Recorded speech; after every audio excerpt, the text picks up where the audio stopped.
मैं यहाँ कभी किसी को रुलाने आया ही नहीं हूँ। वास्तविकता तो ये है कि मैं सबके आंसू पोंछने, सबको खुशी देने आया हूँ। इसलिए ये कहना गलत होगा कि कोई मेरे कारण रो रहा है। और ये सुनकर मुझे भी दुख होता है, क्योंकि मैं कभी किसी के आंसू का कारण नहीं बनना चाहता और ना ही मैं बनता हूँ। और मेरे हर बच्चे को ये मालूम होना चाहिए कि उनसे जो भी कर्म होता है ना, अगर उस कर्म का फल अत्यंत पीड़ादायक होने वाला है ना, तो आधे से ज़्यादा पीड़े मुझे वहन करने पड़ते हैं। इसलिए मैं अपने हर बच्चे से कहता हूँ कि तुम जो कर्म कर रहे हो उस पर विशेष ध्यान रखो। और हाँ, इस सत्य को नहीं ठुकराया जा सकता कि सुख और दुख ये दोनों जीवन का आधार है और ये दोनों बराबर से ज़रूरी हैं। जिनके पास सिर्फ सुख ही सुख है, जिनके पास कोई कष्ट नहीं, अगला कोई पड़ाव नहीं जिसे उन्हें पार करना है, उनके पास सब कुछ है, सब कुछ उन्होंने पा लिया है ना, तो फिर वो भी बेचैन होते हैं। क्योंकि उन्हें सब कुछ मिलकर भी अगर कर्म करने का सुख नहीं मिल पा रहा है ना, तो एक बहुत बड़ा अकेलापन सताता है उन्हें।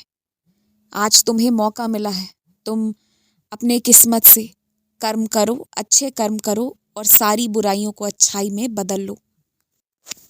खैर, वक्त के साथ तुम खुद बहुत चीज़ों को समझ जाओगे और बहुत चीज़ों को खुद ब खुद महसूस भी करना शुरू कर दोगे। अभी ना कुछ सवालों को और मन की कुछ बातों को वक्त पर छोड़ दो। वक्त ही इस पर जवाब भी देगा और तुम्हें सही रास्ता भी दिखाएगा। तुम कुछ चीज़ों को आज शुरू करना चाहते हो, पर अभी तुम्हारे पास उसके लिए पर्याप्त ज्ञान नहीं। थोड़ी सी सबूरी रखो, समय आने पर सब होता चला जाएगा। जिसने मेरे ऊपर बहुत विश्वास रखा है ना, जिसने मुझसे प्रेम किया है, उसे अपने जीवन से भी प्रेम हो जाता है, क्योंकि उसे पता है कि मेरे दर्शन मिलेंगे उसे। जिसकी आत्मा सदैव मेरे दर्शन को प्यासी रहती है ना, वो कभी ना खुद को ना दूसरों को नुकसान पहुंचाने का सोच सकता है।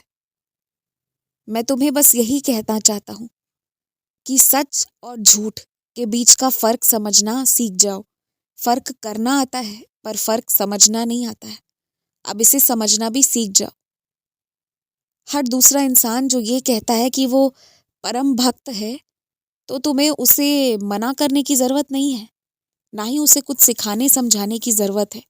पर हाँ, किसी के झांसे में आकर फंसने की भी ज़रूरत नहीं है। जो अपनी विधि, अपना ज्ञान तुम्हें देना चाहता है, उसे ग्रहण कर लो।